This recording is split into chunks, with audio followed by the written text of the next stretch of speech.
Okay okay. So ఒకటి నాగేష్ గారు, మన రెసిప్రోకల్ టారిఫ్స్ మనం విధించలేమా? చైనా విధించినట్టుగా మనం ఎందుకు రివర్స్ గా మనం రెసిప్రోకల్ టారిఫ్స్ మనం ఎందుకు వేయట్లేదు? మనం రెసిప్రోకల్ టారిఫ్ వేస్తున్నాం కనుకే ట్రంప్ కాదు అంటే సరే, ఇది ఇప్పుడు ఆయన ఫ్లాట్ గా 25% వేసినట్టు, అప్పుడు చైనా వేసింది కదా ఫ్లాట్ గా 25 వేస్తే వాళ్ళు 50 వేసినట్టు, అట్లా మనం వేరాదా? లేదు, మనం అంత స్ట్రాంగ్ పొజిషన్ లో లేవు. అదే కాకుండా ట్రంప్ కి ఇదంతా ఎక్కడి నుంచి మొదలెట్టిందంటే, ఇది మన దగ్గర హార్లీ డేవిడ్సన్ మోటార్ సైకిల్స్ ఉన్నాయి వాళ్ళ దగ్గర. ఇది ఏమిటంటే చాలా పాపులర్ మోటార్ సైకిల్స్. దాని మీద మనం 125% ఎంతో వేస్తాం మనం ఇంపోర్ట్ డ్యూటీ.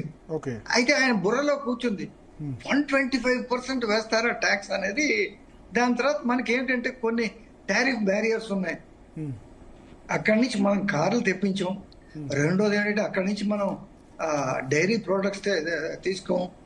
మనం అగ్రికల్చర్ ప్రోడక్ట్స్ కార్న్ లేకపోతే వాళ్ళకి ఇవన్నీ సర్ప్లస్ ఉన్నాయండి. ఇది అమెరికాకి చాలా మటుకు ఇవన్నీ సర్ప్లస్ ఉన్నాయి.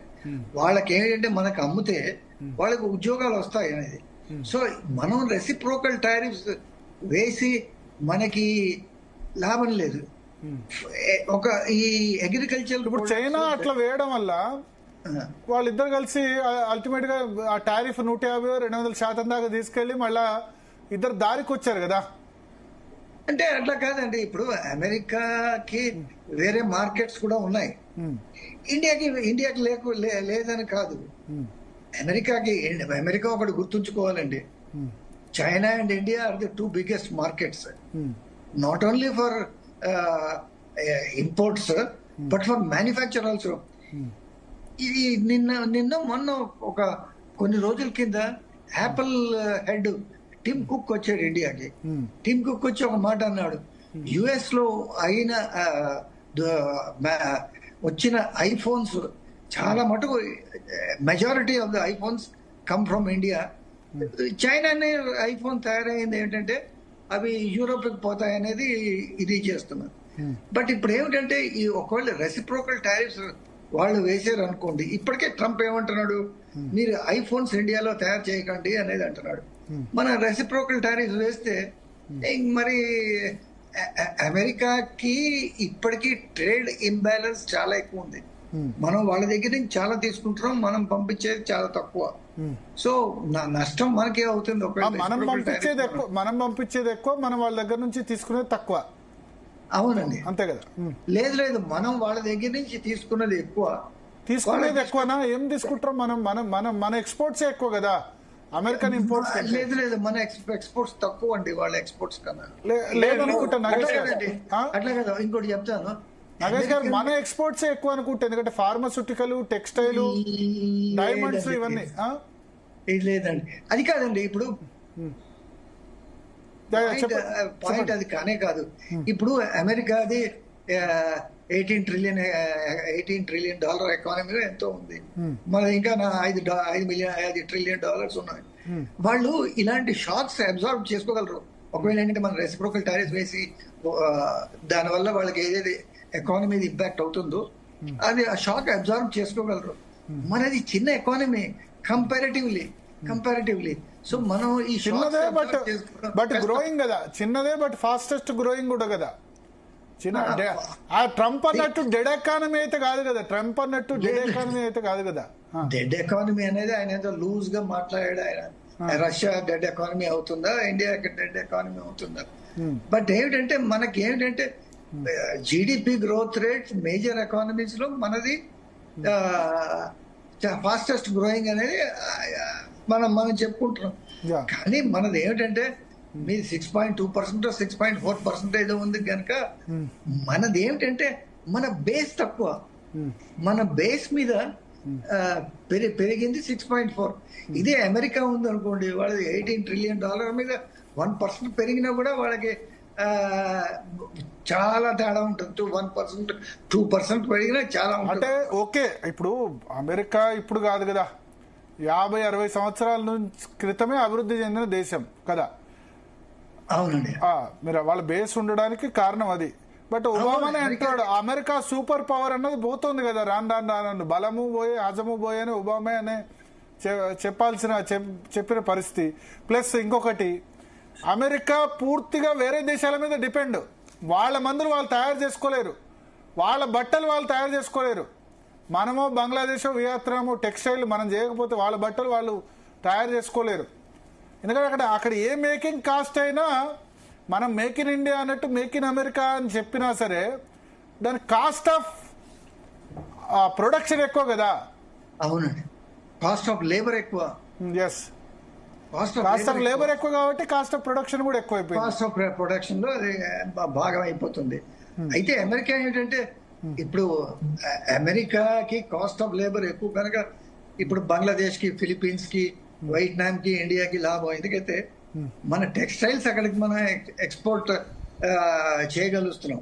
బట్ అమెరికా ఏంటంటే డిపెండెంట్ ఉంది అంటే అది ఏది ఇలాంటి లో టెక్నాలజీ ప్రొడక్ట్స్ మీద డిపెండెంట్ ఉందంటే వాళ్ళు ఈ కాస్ట్ అబ్జార్బ్ చేసుకుని వాళ్ళు ప్రొడక్షన్ లైన్స్ పెట్టుకుని వాళ్ళు చేసుకోగలరు. ఏది minus the labour, without labour they can produce these textiles. వాళ్ళకి కెపాసిటీ ఉంది, వాళ్ళకి టెక్నాలజీ కూడా ఉంది వాళ్ళకి. సో మనం ఎక్కడ ఏది మనం ఏమిటంటే మనం చేసేది ఇప్పుడు ఒకటేనండి, మనం రష్యా నుంచి ఆయిల్ కొనడం అనేది కంటిన్యూ చేయాలి. అమెరికాకి లొంగకుండా మనం చేయాలి. అమెరికా మన మీద ఒత్తిడి తీసుకొస్తుంది. 24 hours లోపల సబ్స్టాన్షియల్ ఇంక్రీజ్ ఇన్ టారిఫ్ చేస్తామంటున్నాడు. దానికి మనం లొంగకుండా మనం ఉండాలి. అది దాన్ని బట్టి ఎందుకైతే ఇప్పుడు దీంట్లో 2 ఆస్పెక్ట్స్ ఉన్నాయండి. ఒకటి ఏమిటంటే ట్రేడ్ ఆస్పెక్ట్, రెండోటి డిప్లొమసీ ఆస్పెక్ట్. ఇప్పుడు రష్యా ఏమిటంటే మనకి ఎలాంటి పరిస్థితిలోనే రష్యా ఫ్రెండ్. మనకు 71లో ఎప్పుడైతే బంగ్లాదేశ్ యుద్ధం అయిందో ఎవరు మనతో నిలబడ్డారు? రష్యా నిలబడింది. అమెరికా ఏం చేసింది? 7th ఫ్లీట్ పంపించింది బే ఆఫ్ బెంగాల్ లో. సో మనకి ఏదైనా కూడా నష్టమో కష్టమో ఏమైనా కూడా మనం రష్యాతో కలిసి చేయాలి. మనకి ఏమిటంటే మన ఇంట్రెస్ట్ కూడా దీంట్లో ఏముంది మనం చాలా స్పష్టంగా చెప్తున్నాం. ఇప్పుడు వెస్ట్ ఏషియా నుంచి అమెరికా నుంచి మనం ఆయిల్ కొంటే మన రష్యా ధరకి రాదు, అది ఎక్కువ అయిపోతుంది. ఆ ధరకి అమ్మమనంటే మనం అక్కడి నుంచి తీసుకుంటాం అనేది మన స్పష్టంగా ఏది మినిస్ట్రీ ఆఫ్ ఎక్స్టర్నల్ అఫైర్స్ చెప్పింది అది. ఓకే ఓకే పార్థసారథి గారు, అంటే ఎట్లా ఉండాలి మన ఇప్పుడు మనం ఎక్స్పోర్ట్ మనం మేజర్ గా టెక్స్టైల్ లేదా ఫార్మాస్యూటికల్స్, ఐటీ ఇవన్నీ కూడా ఏమైనా ఇంపాక్ట్ అవుతాయా? మళ్ళీ ఇంకా టారిఫ్స్ పెంచుతానని చెప్తున్నారు. పెద్దలు నగేష్ గారు చెప్పిన దాంట్లో అమెరికాతో మనం చేసే వాణిజ్యం, మనం మొత్తం వాణిజ్యంలో అతి కొద్ది % మాత్రమే. రెండవది ఈ ట్రేడ్ డెఫిషిట్ అనేది ఏదైతే మనం క్యాలిక్యులేట్ చేస్తున్నామో అమెరికా నుంచి మనం దిగుమతి చేసుకునే వస్తువుల విలువ తక్కువగా ఉంది. అందువల్లే ట్రంప్ మీకు మేము ఎక్కువ అమ్మలేకపోతున్నాం, మీ టారిఫ్స్ ఎక్కువ ఉన్నాయి అన్నది ఆయన ఆరోపణ చేస్తున్న విషయం. కాకపోతే ఇక్కడ ఓవరాల్ గా ఈ ట్రేడ్ కి సంబంధించిన వ్యవహారం మనం చూస్తే కేవలం మనం ఇక్కడి నుంచి పంపించే వస్తువులు సేవలే కాకుండా అక్కడి నుంచి తెచ్చుకునే వస్తువులు సేవలే కాకుండా ఇప్పుడు మన విద్యార్థులు లక్షలాది మంది అమెరికాలో చదువుతున్నారు, వాళ్ళు అక్కడ ఖర్చు పెడుతున్నారు, మన టూరిస్టులు వెళ్తున్నారు. ఇది ఓవరాల్ గా తీసుకున్నప్పుడు ఏదైతే ఈ ట్రేడ్ డెఫిషిట్ క్యాలిక్యులేట్ చేస్తున్నారో ఆ ట్రేడ్ డెఫిషిట్ అనేది అంతగా పెద్దగా ఉండదు అనేది మన వాణిజ్య శాఖ వచ్చిన ఒక అంచనా. రెండవ విషయం ఇక్కడ ఇప్పుడు అమెరికాలో వాళ్ళు మేము ఫ్యాక్టరీ పెట్టుకుంటాము చేసుకుంటాము అని అనుకున్నప్పటికీ కూడా అమెరికానే ఈ రోజు ఈ మొత్తం వ్యవహారాన్ని, ఎందుకంటే అమెరికన్ కార్పొరేషన్లు ప్రాఫిట్ కోసమే ఈ గత 22 దశాబ్దాలుగా మొత్తం మ్యానుఫ్యాక్చరింగ్ ప్రాసెస్ ని బయటికి తీసుకెళ్లే మళ్ళా దాన్ని వెనక్కి తీసుకురావడం అనేది అంత సులభమైన విషయం కాదు. ఈ విషయంలో కెనడా కూడా గట్టిగానే మాట్లాడుతోంది అమెరికాతో, ఎందుకంటే కెనడా అమెరికాల మధ్య ఈ మ్యానుఫ్యాక్చరింగ్ యూనిట్స్ యొక్క డిస్ట్రిబ్యూషన్ చాలా ఎక్కువగా ఉంది. ఇక ట్రంప్ ఏదైతే ఈ టారిఫ్లు నేను 120% వేస్తా 150% వేస్తాను అన్నట్లు ఇందాక నగేష్ గారు చెప్పినట్లు కొన్ని విషయాల్లో మనం మొట్టమొదటి నుంచి ఏ రోజు అమెరికా చెప్పినట్లు వినలేదు. ఏది అగ్రికల్చరల్ ప్రొడక్ట్స్ విషయంలో గానీ ఈ డైరీ ప్రొడక్ట్స్ ఏవైతే మనకి ఈ అగ్రి ఎకానమీతో అసోసియేట్ అయిన కొన్ని ప్రొడక్ట్స్ విషయంలో మనం ఏ రోజు అమెరికా చెప్పిన, అందుకనే అమెరికాతో మన ఫ్రీ ట్రేడ్ అగ్రిమెంట్ బైడెన్ హయాంలోనూ పూర్తిగా కాలేకపోయింది, ఇప్పటికీ అవ్వడం లేదు. అది అంత సులభంగా కాదు. ఈ విషయంలో ట్రంప్ అర్థం చేసుకోవాల్సింది ఏంటంటే, ఆయన యూరోపియన్ యూనియన్ ని బెదిరించి ఫ్రీ ట్రేడ్ అగ్రిమెంట్ చేసుకున్నప్పటికి కూడా యూరోప్ లో ఏ దేశం కూడా సంతృప్తిగా లేదు. ఆ విషయాన్ని జర్మనీ ఛాన్సలర్ ప్రకటించాడు, ఫ్రాన్స్ అధ్యక్షుడు ప్రకటించాడు, అందరూ ప్రకటించారు. అలా అదిరించి బెదిరించి ట్రంప్ భారతదేశాన్ని లొంగ తీసుకుంటాను, ఎందుకంటే గత 10 ఏళ్లుగా ఈ ఫ్రీ ట్రేడ్ అగ్రిమెంట్ ఇద్దరు ముగ్గురితో మాట్లాడడం జరుగుతుంది. ఇద్దరు అధ్యక్షులు అయింది. మొదటి ట్రంప్ హయాంలోనూ ఫ్రీ ట్రేడ్ అగ్రిమెంట్ మీద చర్చ జరిగింది, బైడెన్ హయాంలోనూ జరిగింది, ఇప్పుడు జరుగుతోంది. భారతదేశం అంత సులభంగా లొంగి వస్తుందని ట్రంప్ అనుకుంటే, ఏదో మాటలు చెప్పో బెదిరించో పాకిస్తాన్ తో నేను కలిసి తిరుగుతాను అని అనుకునో లేదా ఇంకోటి చేసి నేను చేస్తానంటే భారతదేశం వినే పరిస్థితుల్లో ఉండదు. విన్నా కూడా అది భారతదేశానికి ఆత్మహత్య అవుతుంది. కాబట్టి ఏ నాయకుడు వినే పరిస్థితి ఉండదు. ఇక్కడ ట్రంప్ అర్థం చేసుకోవాల్సింది ఏంటంటే, ఫ్రీ ట్రేడ్ అగ్రిమెంట్ కానీ any trade agreement it is a give and take ఫార్ములాలో ఉంటేనే అది ముందుకు సాగుతుంది, లేదంటే అది అక్కడనే ఉండిపోతుంది. ఈ విషయంలో ఆయన 100% కాదు 120% వేసుకోమనండి. ఇప్పుడు అమెరికాకి మనం పంపించే, మీరే అన్నారు 80 నుంచి 100 బిలియన్ డాలర్లు, 40 బిలియన్ డాలర్ల దగ్గర ఒక 35-40 బిలియన్ డాలర్ల ట్రేడ్ డెఫిసిట్ ఉంది. అది మన ఎకానమీ, మన యొక్క ఎక్స్పోర్ట్స్ ఇవన్నీ చూసినప్పుడు దాని విలువ ఎంత? కొన్ని సెక్టార్లకి ఇబ్బందిగా ఉండొచ్చు. కొన్ని సెక్టార్లు అంటే ఫార్మా గానీ, డైమండ్స్, ఫార్మా, డైమండ్, టెక్స్టైల్స్, ఈ 3 సెక్టార్లకి కొద్దిగా ఇబ్బంది. ఐటీ సర్వీసెస్ లో ఈ రోజు ట్రంప్ పెద్దగా హార్డ్వేర్ విషయంలో ఆయన ఏమైనా టెక్నాలజీ ట్రాన్స్ఫర్ విషయంలో ఇచ్చేయచ్చేమో గానీ ఐటీ సర్వీసెస్ విషయంలో ట్రంప్ పెద్దగా చేయగలిగింది ఏమీ లేదు. వాళ్ళ దగ్గర అసలు దానికి సంబంధించిన ఈ కెపాసిటీసే లేవు. ఐటీ సర్వీసెస్ వాళ్ళ ఆర్థిక వ్యవస్థే మన ఐటీ సర్వీసెస్ ని పక్కన పెడితే కుప్పకూలిపోతుంది ఈ రోజున్న డిజిటల్ ఎకానమీలో. అందుచేత ఈ టారిఫ్లు ఇందాక పెద్దలు నగేష్ గారు చెప్పినట్లు హార్లీ డేవిడ్సన్ మీద 125% ఉన్నది. ట్రంప్ వచ్చిన తర్వాత ఆయన పదే ప్రస్తావిస్తుంటే మనం ఆల్రెడీ దాన్ని 11-12% తీసుకొచ్చాం. ఇంకా చాలా, ఇప్పుడు టెస్లా కారు విషయంలోనూ ఆ నెగోషియేషన్ జరిగింది, మనం తీసుకొచ్చాం. ట్రంప్ అడిగినవన్నీ చాలా వరకు భారతదేశం ఇప్పటికే కన్సెషన్ ఇచ్చేసింది. కన్సెషన్ ఇవ్వనందల్లా agriculture, associated agriculture products like dairy, మిగతా ప్రొడక్ట్స్, వాటి మీద భారతదేశం గత దశాబ్దంగా ఏమాత్రం వెనక్కి తగ్గడం లేదు, ఇప్పుడు కూడా తగ్గుతుందని నేను అంటే పార్థసారథి గారు, ఇప్పుడు ఒకవైపు మనకేమో రష్యాతో ఫ్రెండ్షిప్ వద్దని చెప్తున్నారు, మరోవైపు తాను మాత్రం పాకిస్తాన్ కి మాత్రం సహకరిస్తున్నారు ట్రంప్. ఈ ధోరణిని ఎలా చూడొచ్చు అంటారు? ఇప్పుడు నగేష్ గారు ఇందాక చెప్పారు, చరిత్ర మనం చూస్తే ఏ రోజు కూడా అమెరికా మనతో నిలబడలేదు. రష్యానే మనతో నమ్మకంగా అన్ని పరిస్థితుల్లో ఆల్ వెదర్ ఫ్రెండ్ అని ఏదైతే అంటామో మనతో నిలబడి ఉంది. ఈ రోజు నువ్వు మళ్ళా అదే ఆయుధాన్ని బయటికి తీసి నీతో కాకపోతే నేను పాకిస్తాన్తో ఇన్ని రోజులు పోయారు కదా మీరు. భారతదేశం ఈ రోజు స్పష్టంగా చెప్పేది అదే కదా. ఇప్పుడు ఇన్ని రోజులు మీరు పాకిస్తాన్ తోనే ఉన్నారన్న విషయం మా అందరికీ తెలుసు. రాహుల్ గాంధీ నిన్న ఆయన కొత్తగా ఏదో కనుక్కున్నట్లు పార్లమెంట్ లో పాకిస్తాన్ చైనా కలిసాయి. 1960 నుంచి పాకిస్తాన్ చైనా కలిసి ఉన్నాయి. ఈ పాకిస్తాన్ చైనా కలిసి ఉన్నాయని తెలిసి కూడా అమెరికా పాకిస్తాన్ కి మద్దతుగా నిలబడింది రకరకాల పేర్లతో. ఏ రోజు భారతదేశానికి మద్దతుగా లేదు. మనకు ఒక్క రక్షణ సంబంధించిన ఒక్క డిఫెన్స్ టెక్నాలజీ ఈ మధ్య కాలంలో కొద్దిగా మనకి డిఫెన్స్ టెక్నాలజీ అమెరికా నుంచి అందుతోంది, కానీ అంతకు ముందు ఎక్కడి నుంచి అందిందండి?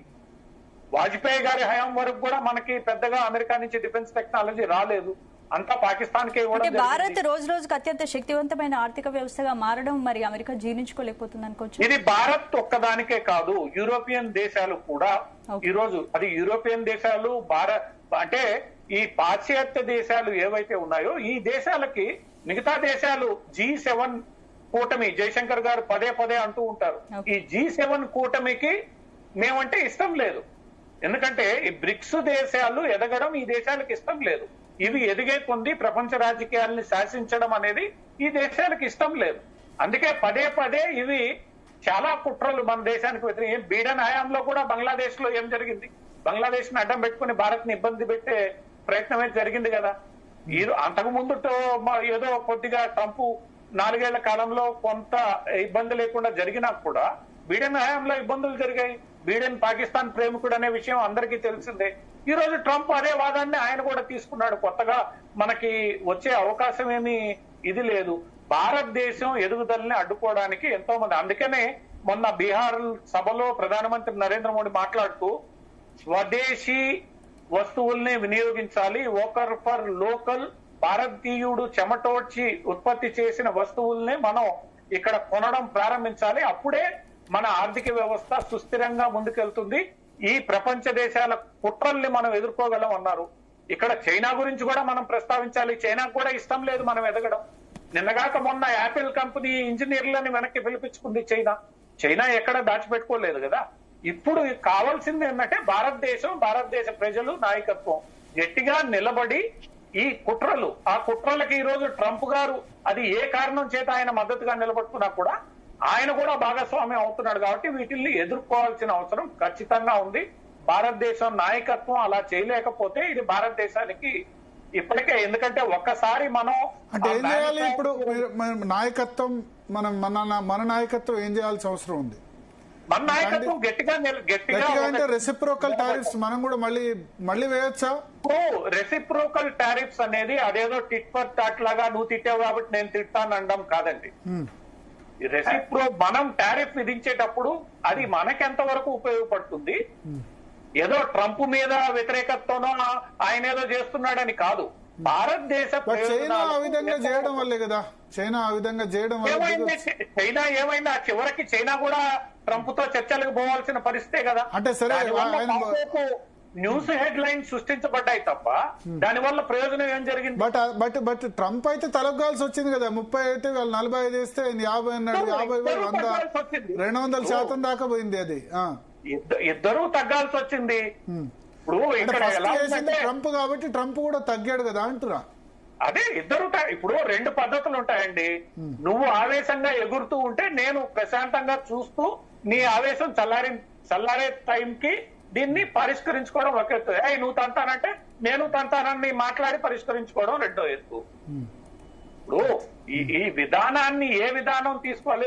చైనా అలా మాట్లాడగలదు, ఎందుకంటే చైనాలో ప్రతిపక్షం లేదు. భారతదేశం అలా మాట్లాడలేదు. భారతదేశం ప్రజాస్వామ్య వ్యవస్థ. భారతదేశం ఆచితూచి వ్యవహరించాల్సిన పరిస్థితి ఇక్కడ ఉంటుంది. చైనా లాగా నేను ఈ నిర్ణయం మనతో పాటు పెంటపాటి పుల్లారావు గారు జాయిన్ అయ్యారు.